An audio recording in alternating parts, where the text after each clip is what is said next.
Good afternoon to our NOIAW members and audience. I'm glad you all could join us. I'm NOIAW member Giovanna Di Bicari. Today we have Anna Francese Gass, chef and cookbook author, who's going to show us how to make her mom's tomato sauce and meatball recipe. Anna is the author of Heirloom Kitchen, Heritage Recipes and Family Stories from the Tables of Immigrant Women, graduated in culinary arts from the French Culinary Institute, is a contributing editor and taste tester for Food 52, and is a contributor to MSN.com. And if that's not enough, she's a mom to 3 kids as well. Hi, Anna, how are you? Ciao, thank you so much for having me. I'm so excited to be here and to share, as we Italians do, share our food, share our love. So I'm very excited to show my mom's meatballs and hopefully hear a little bit about your mom's meatballs and how they, how we all grew up in a big Italian family eating Italian food. I am excited. I'm excited. So tell me a little bit about what you're preparing us today. So this is actually, and I'm not just saying this, but one of the most requested and revered recipes in my cookbook, which is Gina's polpette, my mother's meatballs. My book actually started with these meatballs. About 5 years ago, I realized, I went to culinary school, I lived in kitchens, I didn't know how to make any of my mom's recipes because as the quintessential Italian mother, she cooks for us, even as an adult. On Sunday she'll invite us over, or she's coming to my house with Tupperware of this or whatever she just made. So the motivation to make her dishes wasn't there until I realized that these are really our family heirlooms. And I think that when I had children and they started requesting my mother's dishes, I said, these are sacred, we have to get them written down. So we got them all written down and I was happy. I felt like I had all my mom's stuff. And then I realized I could provide a service. I could do this for my friends who came from other parts of the world. And it would be mutually beneficial because I would learn how to make all these great recipes from all over the world. And my friends would also get recorded recipes. So that's kind of how the book was born. Wow. I'm very proud of my mom's immigration to this country. As a NOIAW member, I'm very proud to be an Italian-American woman. And I love the fact that we're all promoting that. Mm-hmm. And I wanted to share her story. So I shared my mother's immigration story along with the stories of all the women from the book. And it's just really lovely to see how Italian, Mexican, Puerto Rican, it doesn't matter, the want and need for the American dream was the same for all of us. Right. And you were saying that this recipe is an heirloom. Most people think heirlooms as something that's tangible that they might see every day in their house or in their parents' house. But I like the way you put that story. It's an heirloom, and though it's tangible only in the form when it's written down as a recipe, but it is food. Food is definitely a family tradition. Yeah, and I think food really transports us. My mother is an immigrant. I was telling you earlier, she came here, she left her entire family behind. Wow. And the fact that she was able to bring those foods from home and kind of recreate her Italian experience here in the United States, I think helped keep her sane and happy. And I think all of our mothers did that. Oh yeah, and what part of Italy was your mom from? So I was actually born in Italy as well. We were Calabrese. From a very little small town, Acri. Okay. So yeah, that's where we're from. And my father's family is from there as well. He is second generation. So he is actually, I would say, more American than my mom, but also a very Italian. Right. I love that.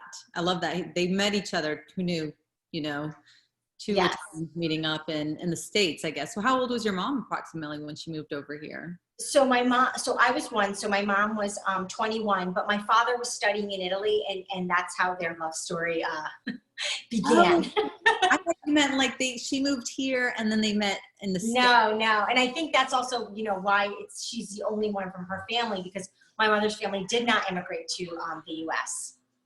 Okay. She did it all on her own. Wow, that's a big accomplishment, Yeah. I didn't really appreciate it until I became a mother myself. Mm-hmm. And I kind of thought about, wow, all the sacrifices and going to a new place and There was no internet back then, no TripAdvisor. Right. And that back then, that's when I think phone calls were what, $4 or $5 a minute. If anybody remembers, please chime in. I invite you to chime in.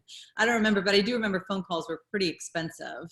I remember, yeah, and only calling Italy, you know, once a week. It wasn't every day that you talked to your grandmother, and there was no FaceTime. So our kids don't know how lucky they have it now.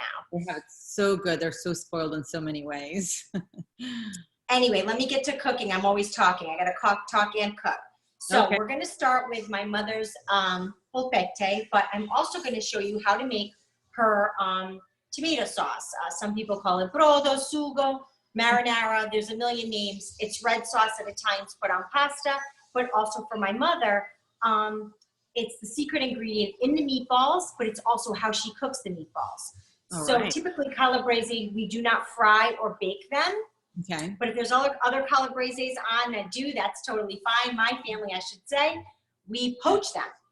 And I think that's what lends them to be so fluffy and just very delicate and not very heavy when you eat them. All The other right. thing that my mother does, I'm going to show you now, we'll get started, is she creates an olive oil garlic infusion before she starts her sauce. So you're going to get a small saucepan on your stove, and you're going to add half a cup of olive oil. All right.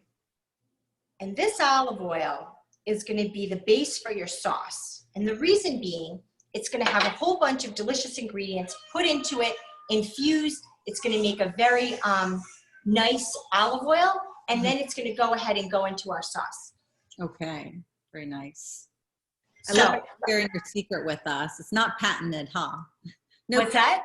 I said there's no patent on this secret recipe, huh? No, no, no. But what I'm going to do, I'm just going to move us over a little bit just because I'm going to have to move back and forth just so that you can see what I'm doing. So very quickly, I'm just going to take some garlic cloves and smash them. That's it. That's all I have to do. I don't even have to chop them. Oh.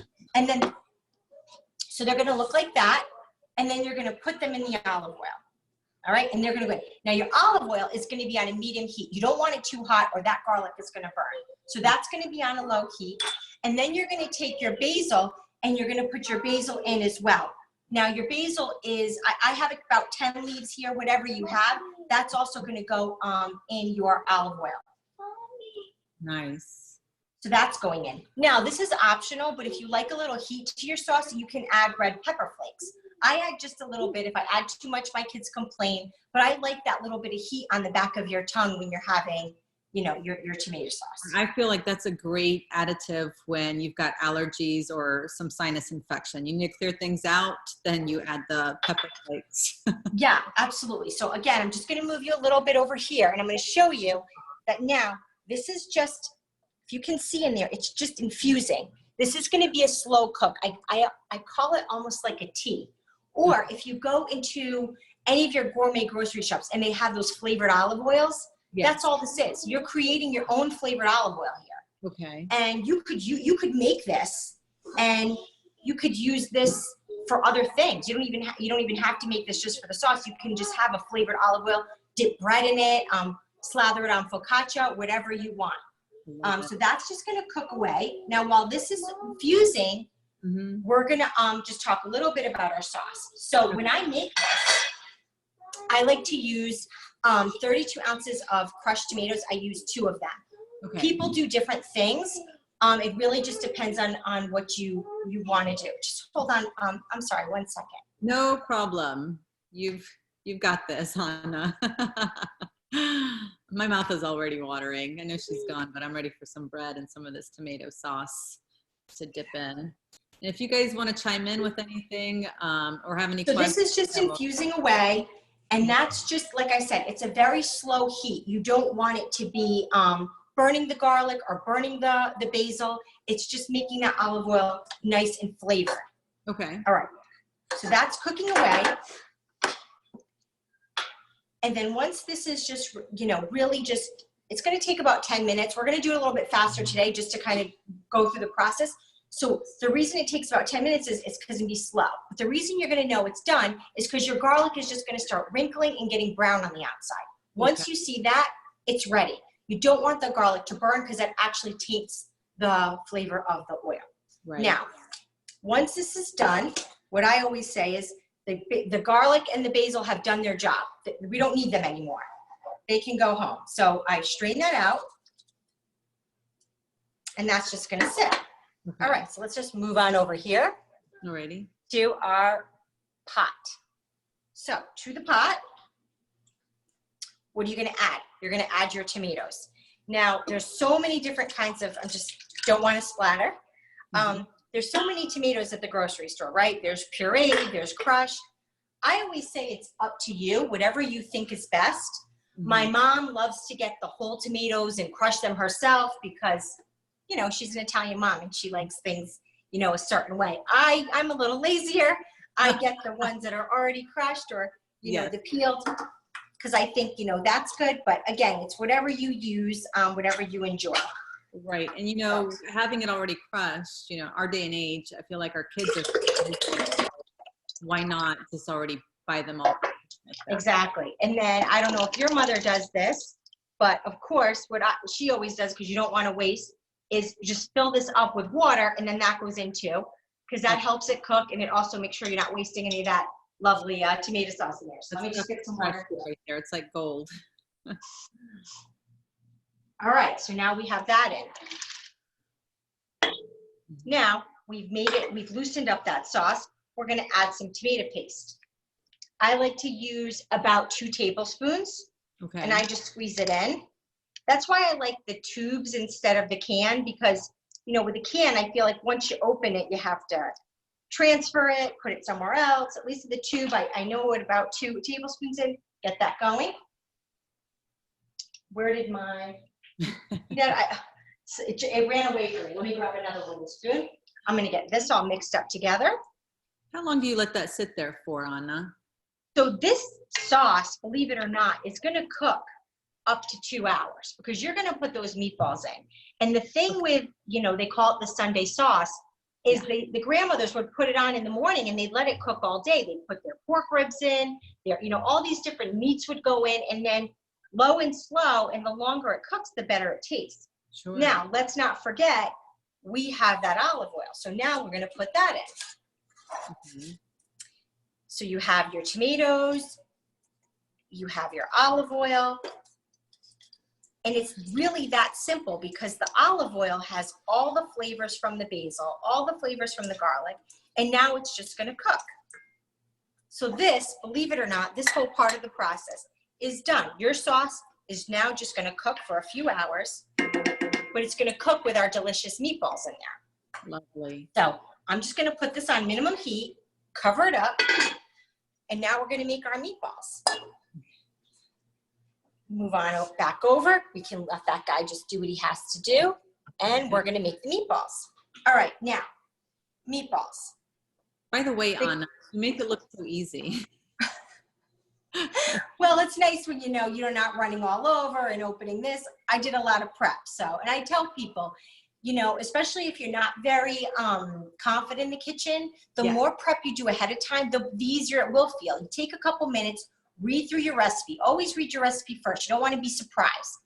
And I know, you know, this is kind of like cooking show-esque, but I actually like to lay out my ingredients because then, 1, I don't forget to put anything in, and 2, I don't have, you know, dirty hands touching my pantry, all that stuff. So, good point. You know, it's just a kind of a little trick.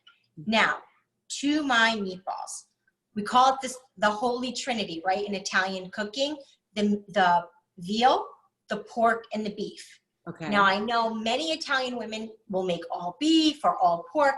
My mom actually makes some that are ricotta, just cheese. So there's all different kinds of meatballs out there. But I will tell you, for my family, when we make my mom's meatballs, it's always this trinity of the 3 meatballs. Excuse me, the 3 meats. So I have veal, pork, and beef. And as we mentioned before, this recipe is in my book, but it also is on the NOIAW Facebook page, and it's in the email. They made such a beautiful little like recipe card for it and everything. It's adorable. So if you print it out, it looks great. All right, what are we adding here?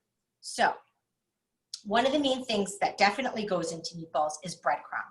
Now, if you've ever been out to eat to an Italian restaurant, now my kids won't even order meatballs in a restaurant because Nonna Gina's are the best and the only ones that they'll eat. But a lot of times I do have to agree with them because when you go out to eat, you try to bite into a meatball and it's very heavy and dense and it's just not good. And the reason is it's just too much breadcrumb. You don't need to put a lot of breadcrumb. Your meatballs should actually be very delicate when you touch them. So for all this meat, I have a 1.5 cups of breadcrumb, and I'm gonna add grated Parmigiano Reggiano cheese. If you don't have Parmigiano Reggiano and you like locatelli or pecorino, whatever your family enjoys, that's what you, or whatever in the fridge, that's what you can use. But my mom likes the Parmigiano and we always try to grate it. Believe it or not, the pre-grated stuff in the store is not so good for you. There's fillers in it. It's not just true Parmigiano. So you're better off, and you pay less money if you buy yourself a nice, beautiful hunk of cheese, go home, put it in the food processor and grate it yourself. And that's exactly what I did here. So I have this nice shred. That's going to go in as well. Well, let me ask you a question. When you put your meat in, do you tend to buy the fatter meats or the leaner meats? That's a great question. So with pork and veal, you don't really get to pick. That's just what they have in the store. But we have found, my parents are very heart healthy. So my mother was trying to, to buy like your 95 or your 90% beef.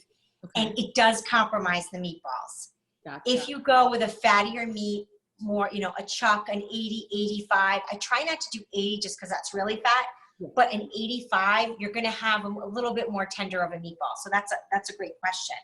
So I have my cheese, I have my breadcrumb, and I'm going to add, and this is Gina's secret trick, but I'm telling you, it makes really moist meatballs. She puts in some of her tomato sauce.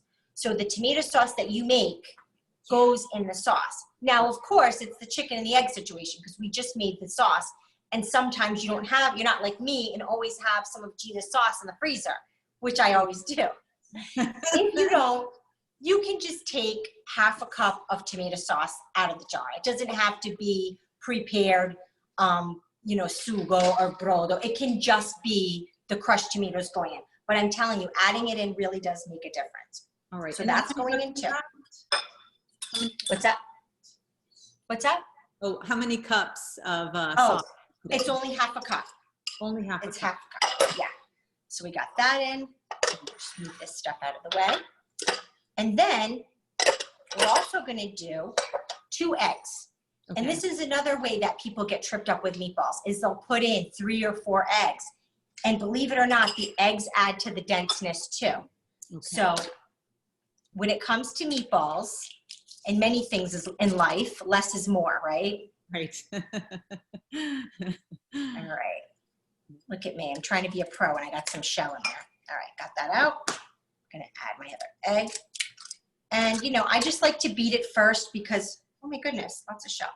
I like to beat it first because once it's in there, it's kind of hard to make sure that it's all around there mixed up. Right. Beat up my egg and put it in. All right. Then I also try to be careful with the salt. Okay. Because, as you know, seasoned breadcrumbs, whether you're using Progresso, 4C, whatever it is, seasoned breadcrumbs do have salt in them. And then obviously your cheese adds sodium. So you don't want to go too crazy. So I add about a scant tablespoon. And then fresh black pepper. That goes in too. Oh, and then I forgot one thing, of course. My milk. 1 sec. Nope. A little bit of milk. Looking good already. Many people, someone actually told me, and that's also 1/2 cup. Some people have told me that they will soak their breadcrumbs ahead of time with the milk. I think that's a great idea. I tried it once. I didn't see a difference. So everybody in the pool at once. I don't take that extra step. So that's that. The only other thing I'm going to add is chopped parsley. So I'm going to chop up some parsley. You only need about a tablespoon, but I always end up adding a little bit extra just because I love the freshness of the parsley. And of course, if you don't have fresh herbs, you can always substitute with dried. If I was using dried in this recipe, I'd use probably 2 or 3 teaspoons. And what I always tell people is kind of rub them in your hands first. It kind of releases those oils, because dried herbs, you don't know how long they've been sitting in the fridge, or in the pantry, or in the grocery store. And just rubbing them a little bit, releases those oils, and it makes a little bit more flavor for you. Okay. No. So, Anna, you have such a busy schedule with your work. How do you find time to teach the kids your heirlooms? you know, I got very lucky, or maybe it's just because I am always in the kitchen. All three of my kids really love cooking. So if anything, it's me reminding myself to just take a breath, let them in, let them help. Sometimes, you know, you get stressed out because, you know, you're like, oh, I got to get dinner on the table.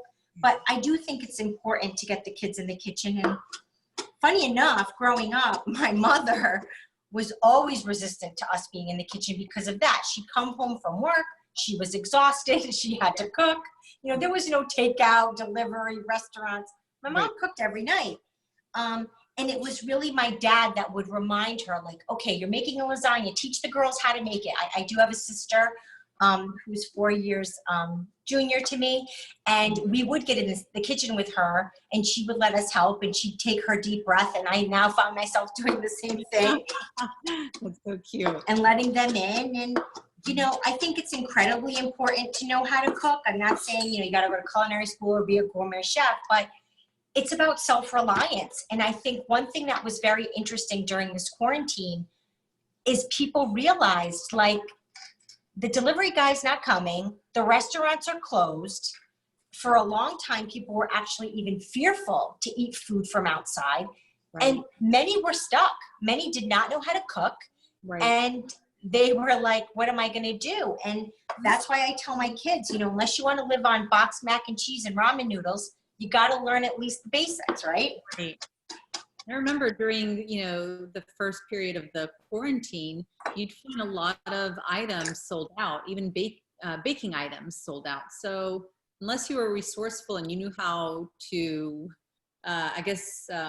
negotiate with your recipes, you have to learn how to know how to cook. You have to know how to be flexible with your recipes. You know, that's such a great point. And even as a chef, the one great silver lining that came out of quarantine is even myself, like I'm making a recipe and I need whatever it is. I'd jump in my car, I'd run and go get that one ingredient, come home. Right. And I really reassessed. I was like, that's ridiculous. You know, we got to look what's in the fridge, look what's in the pantry. I cleaned out so many items in my pantry that would have long been expired, you know. And my mother, I will tell you, even when she comes to my house, she's always yelling at me for how much food I have in the fridge, because my mom just is not like that. She's bare minimum chef. She uses a few ingredients. She makes these delicious recipes, and it's not all about having, you know, 1,000 condiments or this or that. So yeah, ingenuity and being creative really came out in the quarantine, even for me. Okay, so we have everything we need. I put my chopped parsley on top.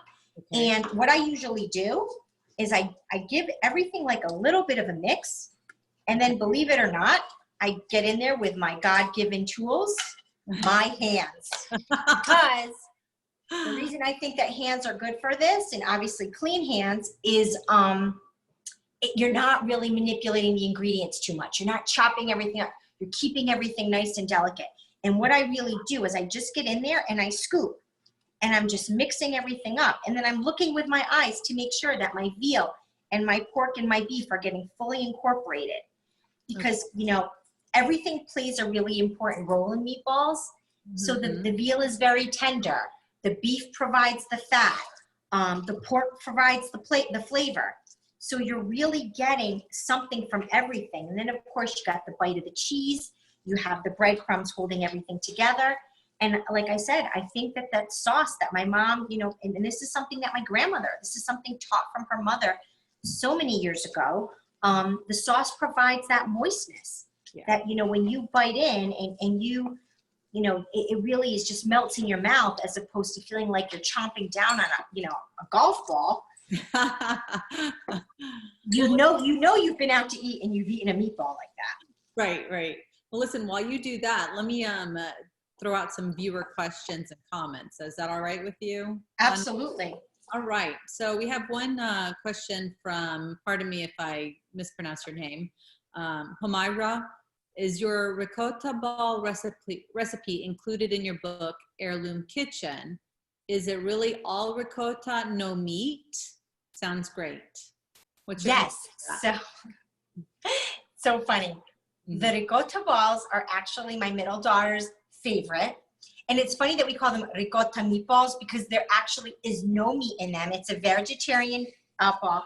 And it's almost purely, I don't know how my mother came up with this. You know, in Italy, if you go out to eat, sometimes there is a type of, you could get a type of a pasta or baked dish called nudi.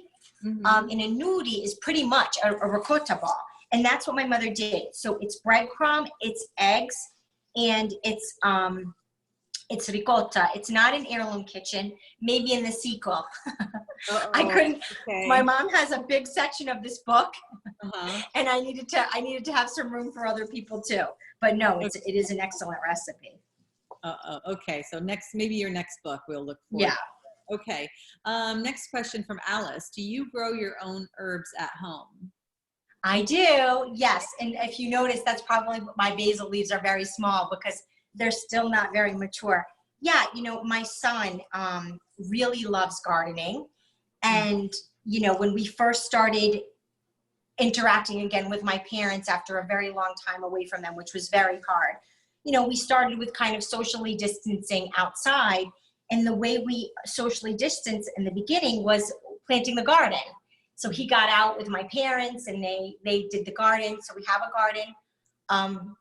And then I just have kind of a big pot of herbs and I do basil, oregano, thyme. I will tell you, I'm not a fan of dried herbs. I use them, especially if a recipe calls for them and I have them, but I will always use fresh over dried if I can. I love that. So it's, you know, your family tradition is completely intertwined. It's the heirloom recipe and your son joining your parents. I mean, there's almost nothing more beautiful than that. So yeah, I know. I mean, they're big fans of each other. I have another comment from Pat. My parents both cooked and my grandfather was a chef. I wasn't allowed in the kitchen. Hence, I never learned their secret recipes firsthand that were never written down. Also, they measured everything by their eye. Right. About that. No, I know. It's a very common tale. And, you know, when I went on my book tour, so many people would say that to me. Oh, I wish I had met you 10 years ago. This is such a great idea. And my mother has passed. And, you know, obviously, I want my mother to live to 300 years old, but I want to just know that no matter what, I always can carry on these traditions because my grandmother passed away, but I still remember my grandmother when I went to Italy cooking. And it's funny, hold on, I'm just gonna rinse my hands real quick. Sure. But this picture on the front of my book is actually my mother's hands. Aww. And she is cutting the tagliatelle. And the reason that it was so important for me for this to be the cover of the book, not that the recipe isn't incredibly special, it is, but it's such a vivid food memory for me because I remember being in Italy at my grandmother's home and her making that pasta and rolling it out by hand and making that coil and chopping it up so fast and having that beautiful pasta be created. So, I mean, the cover of my book has a very emotional tie for me. And yeah, I guess I just got lucky that my mother was letting us in the kitchen because, yeah, I mean, cooking was a task. It wasn't a big show like it is now. It was just something that they needed to do to get food on the table. And can you name a couple places that we can find your book? So I will tell you, I was very blessed that Barnes & Noble, every bookstore I went into, they'd have at least a few copies. Right now, Amazon is your best resource, just because many states haven't opened yet, or if they have, the bookstores, whatever. So if you want to look, the nice thing too about Amazon is you can see what kind of recipes there are and different things, reviews and all that stuff for the book. All right. Okay, so we have our meatballs done. I have one, maybe not one, but I have one tip I want to give, and that is my ice cream scoop, which seems very strange for meatballs. No, it's resourceful. I like it. The reason is that when you're a chef, especially when I went to culinary school, they very much stressed uniformity. If you're serving someone a dish of food, you can't have one golf ball size meatball and one softball size meatball. They all need to look the same. And that's not just for presentation, it's also for cook time. If your meatballs are all different sizes, they're gonna cook at different rates, right? And we don't want that. So very long time ago, I got this, I use this just for meatballs, but it's a nice big meatball. And again, you can make these meatballs any size you like. But what I like about it is I scoop it off and then I just scrape. And I just do this over and over and over again. And I know all my meatballs are going to be the same size. Oh, wow. And then I just make it into a lovely ball. Okay. Like that. Nice. All right? And then, you're just going to do this, obviously, until you don't have any meatballs. Now, another thing that I will do at this time, if you're a family of 2 or even 3, you may not want to eat all these meatballs today. And even though they taste great as leftovers, whatever, these meatballs freeze beautifully. Okay. And what I would do at this point in time, I have my meatballs, I get a nice piece of parchment on a baking sheet, and I lay them all out on the baking sheet. Just line them up. I put them in the freezer, just like that, like cover them with a little saran wrap. I let them freeze for an hour, and then they get nice, they're nice and frozen. Get yourself some Ziploc bags, portion them out, keep them in the freezer. I would say for up to a month you could, as long as your freezer's at a good temperature and you're not, getting frost. Wow. Then when you want meatballs, you make your sauce as you would, and you drop them in frozen. You don't even have to defrost them. Okay. So you drop them in frozen, and 2 hours, you got dinner. And all you had to do was make your sauce. And you saw how quick that sauce came together. So now I'm just going to show you really quick, very simply. I'm going to check on my sauce. It's bubbling away. It's doing its thing. It's not cooked yet. It still smells like tomatoes, and that's why with tomato sauce, the longer it cooks, the better it is, because what you really do is you're breaking down that acid. You're breaking down those tomatoes. At this point, I check it for salt. I put a little bit of salt in. And then I take my meatball, which is, it's delicate, but I can hold it. It's not breaking apart on me, but it's still very delicate. It's not, tough. And all I do is drop it in. That's it. Drop it in like that. And what my grandmother used to do, and this makes me think about my grandmother every time I do it, is I went in one time like this, trying to move my meatballs around, and she said, no, don't use your spoon. You're going to mark up your meatball. Just shimmy the pot. So you just keep dropping them in, and if you don't know where you need to put it, you put it in, you shimmy the pot, and it'll move right around. So this was all full. This looks great. And I'm putting in another meatball. Uh-oh, it's on top. What am I going to do? I shimmy my pot, and everybody finds its place. And I put on my lid. I always leave a little bit just to let a little bit of air out. I put it on, I would say, medium to low heat. Okay. And in 2 hours, my sauce is ready.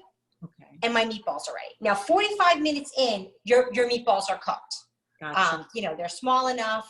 I would say even 35 to 40 minutes, your meatballs are cooked. But it's just one of those things. The longer it cooks, the better they taste. But you can pull them at the 45-minute mark. Same thing with the sauce. But the reason I like the longer cook time is sometimes I'll make them early in the day and I can just forget about them.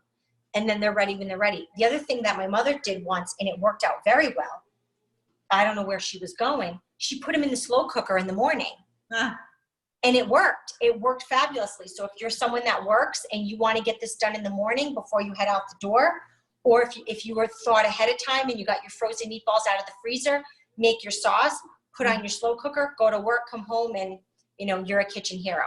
Now, let me see if I can you're going to come with me over here. All right, going for a little ride. We're going for a little ride. Don't get seasick. Okay. Because what I have here is tomatoes, meatballs that I made earlier, just because I wanted to show you, because seeing is believing, right? Right. I just wanted to show you what they look like when they're done. As you can see, the sauce has turned a very dark red. That means your tomatoes are cooked. Okay. And there's your delicious meatball. It's maintained its shape, but it's really, really delicate. It's beautiful. I love it. Yeah. Where are you located, Anna? So I live in New Canaan, Connecticut. Okay. I might have to pop in and surprise you for some of that tomato sauce. Anytime. As you know, Italians are the most hospitable people. That's true. So we always want someone to come over and eat and enjoy our food. And for our viewers watching, we did, for our NOIAW members, we did send Anna's secret recipe out. I believe that was yesterday, yesterday we sent out an e-blast. If you're not a NOIAW member, we will be posting it later today, her recipe, and sharing that with you guys. Yeah, I mean, and if you make the meatballs or you have any questions, the nice thing about social media is people are very easy to find. I'm at Anna F. Gass on Instagram. You can DM me. My email is the same, annafgass@gmail.com. So if you have a question or, you're making them and you're panicked, send me a DM and I'll walk you through it. Help. I know. I would need you to. I've taken many calls and texts about many things. Oh, I bet you do. So let me, before we run out of time, I've got a couple more comments and questions from our viewers. By the way, if you're watching, send Anna some love. Just like or send a little heart right now. Be much appreciated, very much appreciated. And thank you to everyone watching too. But so we'll go to a couple of questions here. Eileen says, I've heard about Italian recipe rhymes. Anyone heard La Nonna using those? I can't say that I do. Anyone else? Okay, very good. Next one that we have is a question from Pat. And she has the same question I was going to ask you. How many meatballs does this recipe yield? Oh, good question. I have it in the book. Let me give you the exact. I would say 16 to 18, but of course it depends on your meatball size. But if you're making like a nice big size one, you are going to get about 16 to 18 meatballs. Oh. So, I mean, this absolutely, but believe me, like you think someone's going to eat 2 meatballs? No. So I would say this recipe feeds about 4 people, 4 hungry people. I mean, of course, if you have pasta, whatever it is, along with it, but I will tell you most of the time I double the recipe. Okay. So the recipe calls for half a pound of beef, half a pound of veal, and half a pound of pork. But when you go to the grocery store, most of the time in the package, it's a pound. Yes. So I just take the 3 pounds, I double my recipe, I make the 18 for dinner, and the other 18 go in the freezer. I love the way you freeze them. Sounds easy. Yeah, it's just one less mess, right? Right. And especially for smaller families too. So you get to save some. Let me see. I think I might have one more question here. No, looks like I don't have another question here. But let me ask you something. So in your heirloom book, though, you cook with other immigrants, not just, you're sharing stories and recipes, not just nonna's recipes, but other immigrants as well? Yes, yayas and abuelas. Yes. So I have 3 Italians in my book. I have my mother and then 2 other women that I met in my travels. So I was telling you, one of the great, amazing recipes in my book is actually eggplant fritters, and that's from this woman, Maria, also from Italy. Also from Calabria, and it's if you're looking for a vegetarian dish, someone mentioned if the ricotta had meat in it, the eggplant fritters are delicious. Maybe I'll come on another time and show you how to make them. They're delicious and they're so good. We'd love to have you, of course. And then another one from Sardinia taught me how to make coniglio. So it's actually rabbit, but you can sub chicken. Another delicious dish. But then then I traveled the globe, so to speak, through the United States. So, yes, I mean, I cooked with African women, a Mexican woman, German, all over the world, Ukrainian Jewish women, a Russian woman. I tried to get as many countries in the book as possible because the message of the book that I think is very timely is that, you know, immigrants came here for a better life. Now, in the past, whenever. And the stories are the same. I shared everyone's story. Some stories are very dramatic, some are less dramatic, but the sentiment, the theme is, I know that America is the land of hopes and dreams, right? Mhm. And that's why our parents took that risk and came here. So that's the story behind the book. Even if you don't cook, I think that each woman's story is really nice. And yeah, so it's an international cookbook. Oh, I love that. That's so sweet. It sounds really good and heartwarming too. So your cooking background, other than learning to cook from Nonna, what inspired you to go on and go get cooking lessons from the culinary? Yeah, it's a great question. So, you know, I think when I, you know, was coming of age, so to speak, being, you know, a food media personality or chef was not really a job that people thought about, whereas now I think it is. And, you know, my father is actually a professor of Italian. I grew up in a home where academics was very important.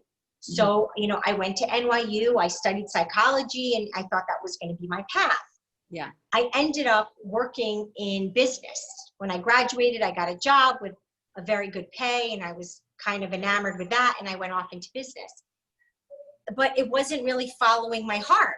And I realized after I had my two girls that I was always drawn to the kitchen. I'd be at work looking up recipes online, Wow. you know, running home to watch Rachel Ray. And yeah, after my daughter was born, I was a career changer. I went off to culinary school at 30 years old, and I went that route. And that's what I did. And I haven't looked back. It's been amazing. And I really enjoy this. I enjoy cooking. I enjoy teaching people how to cook. As long as someone's interested, I'll talk your ear off about food, as you can tell.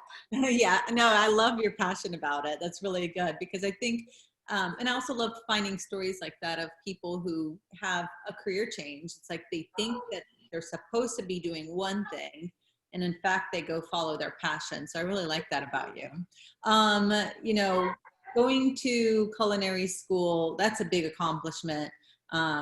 I hear you have 3 kids. That's a big accomplishment for anybody, right? Having kids. Thank you. Yes. Can you name another 1 or 2 accomplishments or moments that you feel proud of? I mean, yeah, I think, you know, when you grow up in an immigrant home, there's very much that idea of making your parents proud, you know, of just living your life in a way that makes them feel proud, you know, going to college and doing really well. And then, you know, getting a job that I felt made me very successful or made me feel successful. I do think out of everything, you know, my book was a dream come true. Yeah. But I think, you know, probably being a mom is my biggest accomplishment, just because it requires the most care. And I mean, you know, we have our careers and that's important, but at the end of the day, we want to be, you know, we want to make our kids proud and do, you know, it's like I spent my youth trying to make my parents proud, and now I feel like I want to make my kids proud. So It's just kind of leading my life in a positive way, especially with the way the world is right now. It's teaching them love and tolerance and acceptance and just to be good people, right? Yes, correct. I totally agree with you there. You know, you're a NOIAW member. What do you suggest to people that are on the fence about joining NOIAW? Why should they join this organization? I think it's the same reason that I wrote my book. I think that it's very important to know where you came from. Mm-hmm. I think knowing where you come from helps you know where you have to go. Mm-hmm. And I think the fact that NOIAW is so inclusive and also promoting of women, championing other Italian women. I think, you know, and this is not that, you know, we should champion all women, but I like the sense of community. I like the fact that you know, as Italian American women, we understand things about each other, you know, having that shared background. And I think other ethnicities band together, and I think Italians should too. I think it's important, and you're always going to benefit from being around people that understand you in a different way, in a more personal way. Right. I have a couple questions for you there. So my daughter just commented, "Hi, mommy, it's me." Did she say, "Are you almost done?" No, do you get that a lot? Oh, yes. Oh, really? Okay. I guess with that comment that she wrote, I intend to sign her up when it's time to have her join. I want her to do that. Do you have the same intentions for your daughters? Yeah, absolutely. I mean, I think, you know, as you can tell by my last name, my husband is not, his grandfather is actually from Sicily on his mother's side, but for the most part, my husband is, you know, he's a true blue American. Yeah. And so my daughters are growing up with a German last name. Yes. But yes. from when they were little, and everyone jokes, if you ask my girls what they are, they say, "Oh, I'm Italian." Because first of all, mommy's 100%. So that's the most that they are. Everything else is a little bit of this and a little of that. So I said, percentage wise, you're mostly Italian. And two, my parents are such a large presence in their life. So I think that your culture really grounds you. So Yeah. I do want my girls to appreciate the fact they're Italian and know what being Italian is. And, you know, when they go out into the world, or most likely when we travel to Italy, they love being there. And I said it's because there's something magical when you return home, you know. And I mean, I left Italy when I was 1. I can't attest that, you know, I had this long life in Italy, because I didn't. But there is something very magical when I return, and God willing, we can all return to Italy soon. God willing, yes. And I tell that to people all the time that say, "Oh, my parents are from Italy and I've never been." And I just say, you've got to go find your roots. You have to, you know, with them preferably, or without them if you have to. And one more question for you before we run out of time. How did you join NOIAW? How did you hear about NOIAW? What made you join, or how did you feel when you first, signed? It's kind of a twisted story. What happened was I fell in love with this book called The 7 Lives of Stella Fortuna, which is about 2 sisters growing up in Calabria. And I really felt this. I mean, the story is beautifully written. The author is Juliet Grams. For those of you listening, definitely check out this book. It's now been translated to like 100 languages. I mean, Juliet, and she's also a NOIAW member. She's just an incredible intellectual force, wonderful woman. And she wrote this book, and I fell in love with the book. Okay. So I started following her on Instagram, and she said, "I'm doing an event in New Haven, Connecticut with NOIAW." So I was like, oh my goodness, this author that I revere is going to be in New Haven. New Haven's about an hour from my house. And then on top of that, I was like, what's NOIAW? And I felt embarrassed that I didn't know. So then I reached out to NOIAW, and I met Pat Tinto, who was running the event in New Haven for Juliet. And I said, I'm coming to this event, my book in hand. I can't wait to meet Juliet, but I'd also like to meet you and learn about NOIAW. So I went to this event, and Juliet was there, and she talked about her book, but it was just so beautiful because there's all these NOIAW members there, and everyone's sharing their story. And one woman is a pianist, and we have attorneys, and, Juliet's an author, a novelist. I'm a cookbook author. And I was like, it's just nice to see so many accomplished Italian women supporting each other in the same room, and sharing stories of the old country, the way that they did. And it just made me feel so much pride that, I met Pat. She's a wonderful woman. She's supported me. She handed me a pamphlet, and I went home and became a member. That's a fascinating story, because here you are. It's like when I have a crush on somebody, like, we say a crush, I'm like, oh, I love that person for this reason or for that. And then there you are. You're one step away from that person. So I know. And the funny thing was, Juliet had bought my book.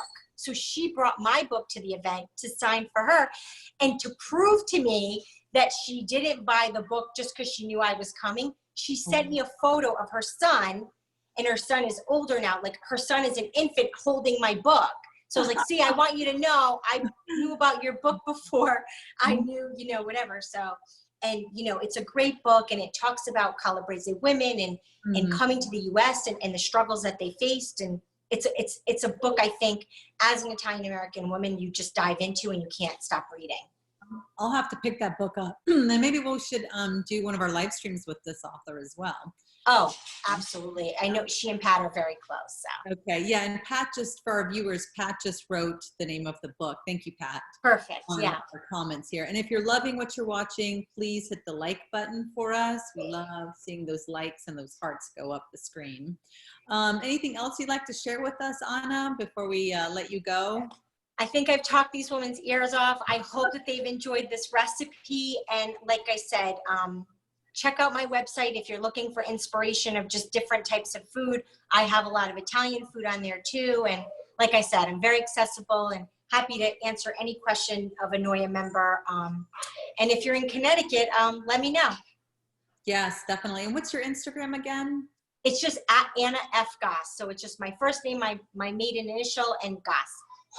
Perfect. Okay. So before we go, I'd like to thank our audience for watching today's live stream. And today's live stream will stay right here on our Facebook page, but we'll also feature it on our website at NOIAW.org.